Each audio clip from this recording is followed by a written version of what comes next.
Folks, hello and welcome to Tavern. I'm your host, Eric Tenkar, your bartender in the OSR.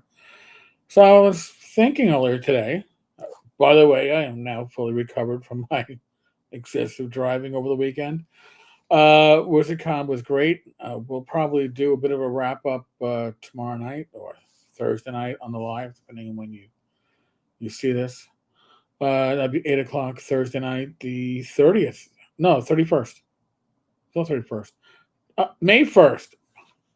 Should have had a V8. So in any case, but I was thinking about all these zines. Now, I historically can ask my gaming group, Joe the Lawyer, Tim Shorts, Rob Conley, Greg, the rest of those vastages. I used to call them zines. Why did I call them? Or magazines.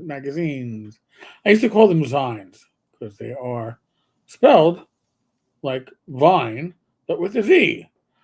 But apparently they are zines because it's a shortening of magazines. And why do I think that they are? And they've been around for ages, folks. Don't get me wrong. This is where self-publishing generally comes in, and they come in different styles, but mostly they come in this digest size, and they are short. So the one we're looking at here, this I bought at TotalCon. It's total of 4 pages. I mean, honestly, it's 2 sheets of paper printed and folded, and it's 4 pages. I forget how much it was. A couple of bucks. But why is that important? Well, because zines are an impulse buy. Okay? If you were going to a convention and somebody has a bunch of small, inexpensive zines, this one was probably even less expensive because it is literally a single sheet. But you can pick it up. You need something that's splashy. It's going to catch somebody's eyes. But this, it's just at a convention. And I really didn't see many much in the way of zines at tables. But zines are a price point where somebody's going to look at it and go, oh, yeah, you know what? All right, yeah, $2 for that. Yeah. If that gives me a night of adventuring with my party, awesome.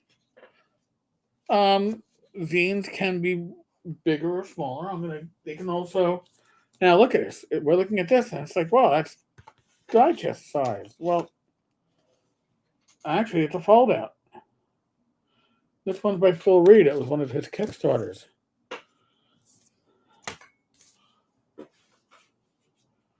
Technically, this would be a zine. This is a Tom Wilson, 30 Games.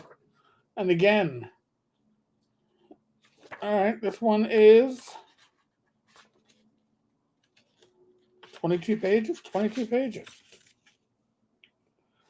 What would you pay for something like this at a convention? Hey, listen, it's small print runs, right? What would you pay for this in PDF? I'll include a PDF link to some of this stuff in the show notes. But again, the idea of zines, and there are games that are published as zines. Some are longer. Silver Swords. That's about 35, 36 pages. This one's a little bit older. It's from 2019. But I've been collecting zines for well over a decade. Probably when I was away from gaming. Okay. I was collecting zines. Iridia, Iron Rations. These were zines that were put out. Now, some of them can be essentially a game. Valor Knights is a game. Comes in at, I think, about 35, 36 pages. Now, this one is much heavier stock, significant cover, but digest size also means it's easier to transport. Doesn't take if you're going to a convention. If I move stuff out of the way, the cat comes over to interfere with my process. She's like, I'm gonna do this huge stretch, but and again, I think that zines are something that if you are going to be selling at a convention, like stuff that Tim Schwartz does for his Patreon, is stuff that would be very uh, marketable at a convention at a table. I mentioned before Courtney's Mega Dungeon. Okay. I believe that print copies can be had at Lulu, but Courtney's stuff can be had in PDF. Now, most of these zines are available also in PDF. That's great because it means if you are overseas, you don't got to pay for shipping. You don't got to go to a convention. You can literally print most of this stuff at home. Here's another Mega Dungeon by Courtney.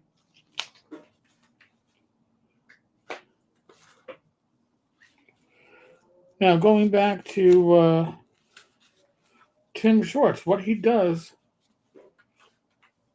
with his Patreon is he offers zines. A couple of pages. But they generally hold one night of adventuring for your party. And again, it is portable. It is easily misplaced if you put it between bigger books. You got to keep a zine pile.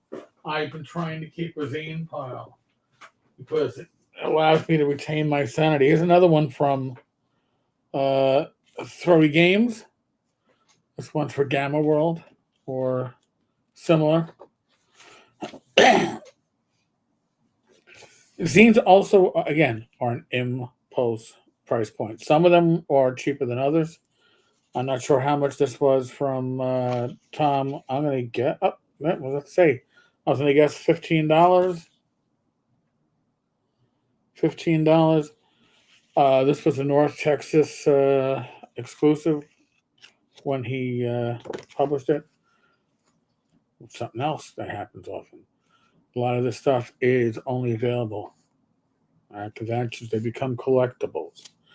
I'm not into gaming as a collector. Okay, I'm the one that got a still sealed in box Empire the Petal Throne on eBay for like, I don't know, $97 well over a decade ago, and I ripped that wrap right off it like it was Christmas. Same thing with the 25th anniversary TSR box with the reprints. Still sealed. I mean, there are people right now that are getting very mad. Still sealed. When I won that, on eBay, I ripped the seal right off. Why? Because I am a gamer. I am a player. I am a reader. And as much as I like to joke about Rach when we go shopping and she has to touch everything, I'm very tactile. I enjoy my PDFs, don't get me wrong, and I will purchase PDFs. But when I'm going to use a PDF in game, I print out what I need, right? Because I need that tactile. I need to have it in front of me. Well, zines are often a great middle ground. They are very portable. They're generally affordable. The price points don't hurt. And they're an impulse buy, which a lot of people consider PDFs to be an impulse buy. So, like I said, at some point I'm going to start doing reviews of zines that are out there. Again, because some of zines are more of a magazine, some of them are more adventure, some of them are more setting, some of them are more system to catch all, but they're all a bit different. I guess I'll try to get a theme before I start delving into this stuff. But I want you to, consider, if you haven't checked out the World of RPG zines, please do so. There are so many. And there are a lot of other, zines back in the day were just basically magazines that weren't professionally published, stapled down the side, mimeographed at somebody's college. Uh, Now, thanks to self publishing software and direct publishing and the ability with some of these printers you have at home, it's something that most of us who've got the desire and the will to do can do. I've put out Torchlight.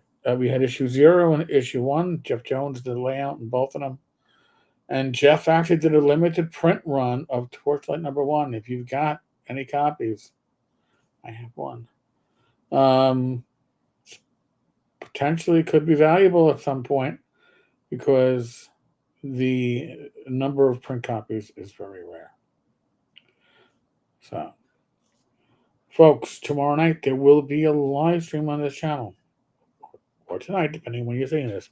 The 10th, the last day of April, we are going to have Bill Webb, Frog God / Necromancer Games on. He's going to talk about the Necromancer game.